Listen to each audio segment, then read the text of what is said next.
Hi. Hi. My name is Ronnie. Today, by special request, I'm going to teach you some grammar. Oh, grammar. Yeah. A lot of people comment, thank you, and ask me, Ronnie, what's present perfect? What's past perfect? What's PP? Where am I? How did I get here? So I'm here to help you, teach you this, so you can learn it forever. It's very easy once you get it, first of all. So, present perfect versus past perfect. All of the tenses in English, when you have something that's perfect, it means you have to use the past participle of the verb. Now, as an English teacher, I don't like having to write past participle because it takes a long time and it's hard to say really quickly. So most people shorten it to PP. Not, I have to PP, different, okay? So when I write on the board PP, it means the past participle. The past participle, it's hard to say, of the verb is the third part of the verb.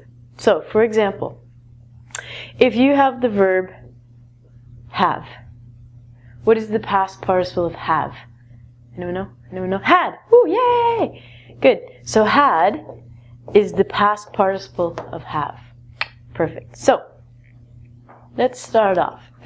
Present perfect we use for events in the past.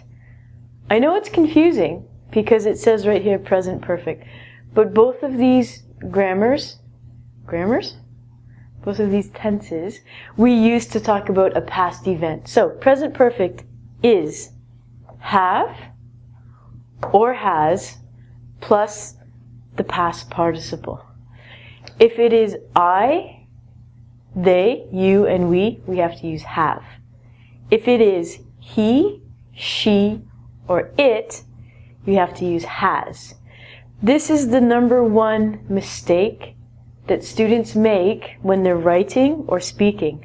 A lot of people say, she have, which is wrong. You have to be careful. You can remember he, she, it is has. Okay? I, they, you, and we is have, plus the past participle. So, I've asked you, what is the past tense of have? Answer, had. So if you know that the present tense is have plus PP, you're going to go, oh, yeah, okay, hold on. The past tense of have is had. So, when we use past perfect, all we're changing is this verb to had.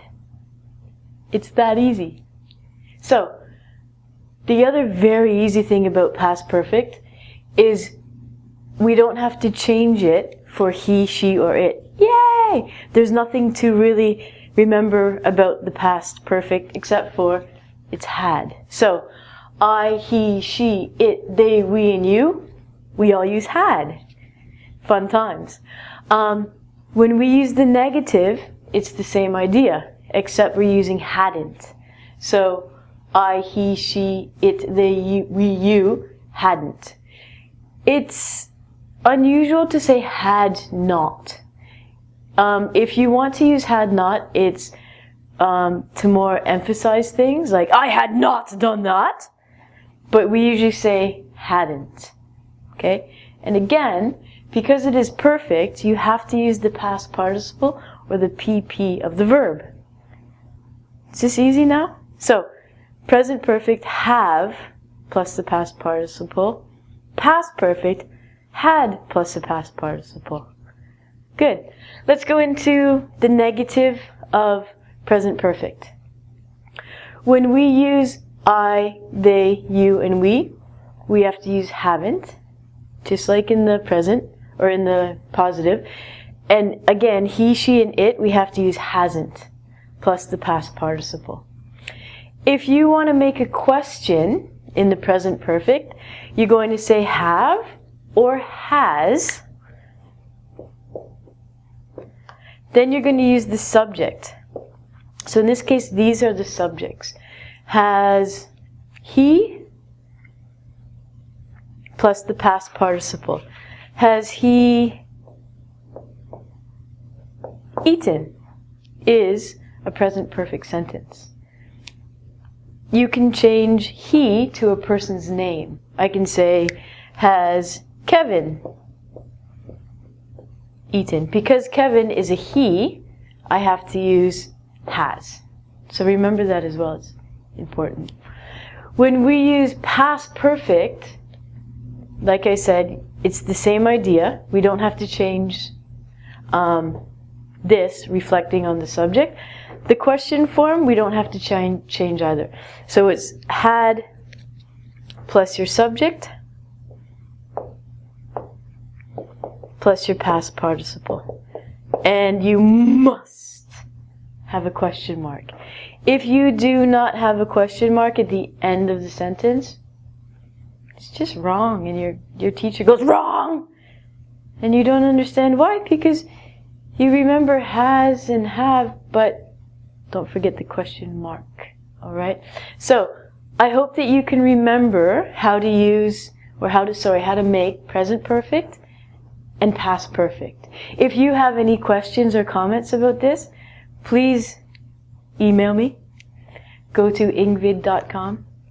Write me a letter. Write me a comment, and I'll get back to you soon. Bye-bye.